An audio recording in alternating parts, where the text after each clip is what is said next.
Electrical non-metallic tubing, or ENT, can be used for exposed work, but only under specific conditions outlined in the National Electrical Code, specifically in sections 362.10 and 362.12. Section 362.10 addresses permitted uses of ENT. Section 362.10 states that electrical metallic tubing, or ENT, shall be permitted in exposed work. Now, to understand where ENT is allowed in exposed applications, it's crucial to consider the limitations described in Section 362.12, which covers uses not permitted. Section 362.12(7) says that ENT shall not be permitted in exposed locations subject to severe physical damage unless approved for the purpose. This section significantly impacts where ENT can be used without additional protection. In essence, the code permits ENT in exposed work provided it is not in an area where it's likely to suffer severe physical damage. If the location is prone to such damage, ENT can only be used if it's specifically approved for that purpose, meaning it has been tested and certified to withstand the expected level of physical stress. Let's break down this concept further. The phrase severe physical damage refers to conditions where the conduit is likely to be hit, crushed, abraded, or otherwise damaged in a way that could compromise its integrity and the safety of the electrical system it protects. This could include impacts from machinery, vehicles, falling objects, or even regular human activity in certain settings. Consider an example. In a typical residential environment, ENT might be acceptable for exposed runs along walls or ceilings because it's unlikely to be subjected to significant physical stress. The risks in a home are generally low, with little chance of heavy impacts or abrasion. Therefore, in this setting, ENT can be used as a cost-effective and easy-to-install wiring method. On the other hand, in an industrial setting, the situation is very different. Factories, warehouses, and other industrial environments often involve heavy machinery, moving equipment, and the transport of materials. In such places, ENT would be highly vulnerable to damage. Without specific approval for the purpose, ENT should not be used in exposed locations in these settings. To further clarify, approved for the purpose means that the ENT, along with its fittings and supports, has been evaluated and listed by a recognized testing laboratory like Underwriters Laboratories, or all for use in environments with specific physical stress levels. This might involve thicker walls, special coatings, or other design features that enhance its resistance to impact and abrasion. The code also specifies installation requirements that contribute to the overall protection of the wiring system. These include proper support spacing, securement methods, and protection against sharp edges or other potential sources of damage. The local electrical inspector is the final authority on whether an installation meets code requirements. They will consider the specific conditions at the site and ensure that the wiring methods used are appropriate for the environment. This judgment is made in accordance with the NEC and any local amendments.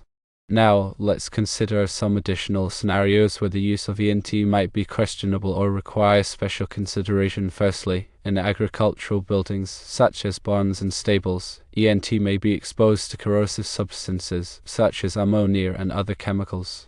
These substances can degrade the plastic material of the ENT over time, compromising its structural integrity and increasing the risk of electrical hazards.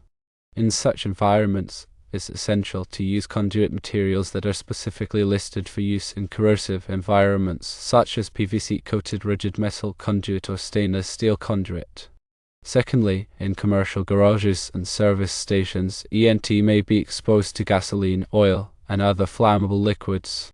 These substances can also degrade the plastic material of the ENT, and they can create a fire hazard if they come into contact with electrical sparks or arcs. In such environments, it's essential to use conduit materials that are specifically listed for use in hazardous locations, such as rigid metal conduit or intermediate metal conduit. Thirdly, in outdoor locations, ENT may be exposed to sunlight, rain, and extreme temperatures. Sunlight can cause the plastic material of the ENT to degrade over time, making it brittle and prone to cracking. Rain can seep into the conduit and cause corrosion of the conductors inside. Extreme temperatures can cause the ENT to expand and contract, which can put stress on the fittings and supports. In such environments, it's essential to use conduit materials that are specifically listed for use in outdoor locations, such as PVC conduit or liquid-tight flexible metal conduit. Fourthly, in areas subject to rodent damage, ENT may be chewed on by rodents, such as rats and mice.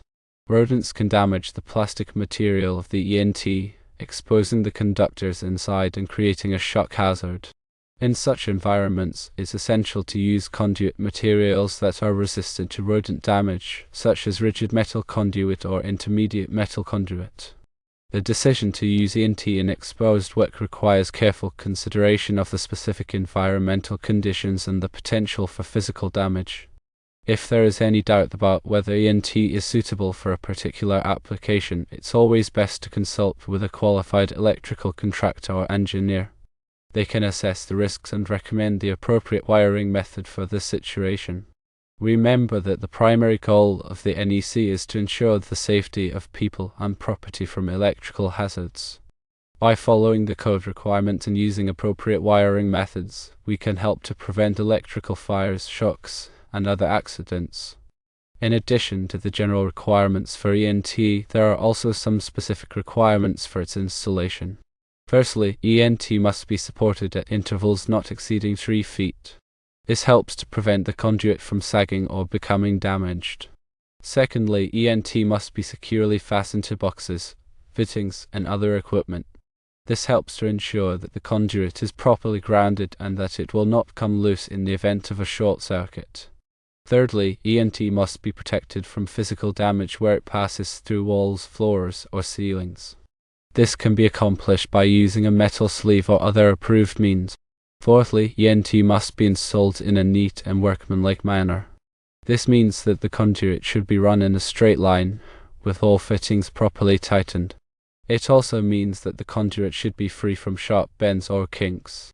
By following these installation requirements, you can help to ensure that your ENT installation is safe and reliable. In summary, the use of ENT in exposed work is permitted, but it's subject to certain limitations. ENT should not be used in exposed locations where it's likely to be subjected to severe physical damage unless it's specifically approved for that purpose. When in doubt, consult with a qualified electrical contractor or engineer to ensure that you are using the appropriate wiring method for the application. Understanding these regulations helps ensure electrical installations are safe and code compliant.